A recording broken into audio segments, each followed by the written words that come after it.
സങ്കടം വരാതിരിക്കാൻ എന്തോ എടുത്തു വെക്കണമെന്ന് കേട്ടു. അതെന്തു സാധനമാണെന്നൊന്ന് പറഞ്ഞു തരാമോ? സങ്കടം വരാതിരിക്കാൻ എന്തോ എടുത്തു വെക്കണമെന്നോ?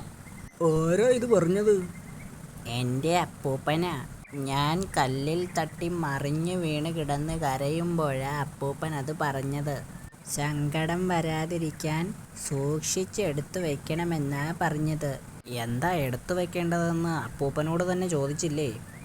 ഞാൻ ചോദിച്ചതാ. പക്ഷേ ചോദ്യം കേട്ട് അപ്പൂപ്പൻ കുറേ നേരം ചിരിച്ചു.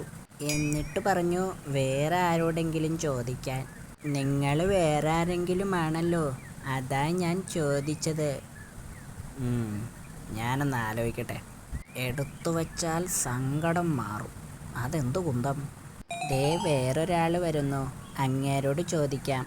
തിന്നാനുള്ളത് വല്ലതും മുന്നിലെടുത്തു വെച്ചാൽ സങ്കടം മാറും, ഉറപ്പാ. നാളെ തിന്നാൻ ഇന്ന് ഇറച്ചി കഷ്ണം സൂക്ഷിച്ചു വെക്കണമെന്നായിരിക്കും. തിന്നണം തിന്നണം എന്ന മോഹം തന്നെ എടുത്തു മാറ്റി വെക്കാനായിരിക്കും. ഏയ് ഇതൊന്നും അല്ല, ഉറപ്പാ.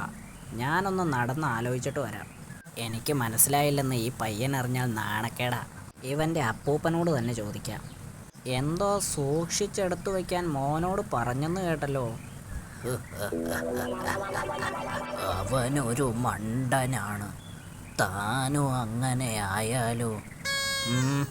സൂക്ഷിച്ച് എടുത്തു വെച്ചാൽ സങ്കടം മാറുമെന്നല്ല ഞാൻ പറഞ്ഞത്. സൂക്ഷിച്ചാൽ ദുഃഖിക്കണ്ട എന്നാണ്.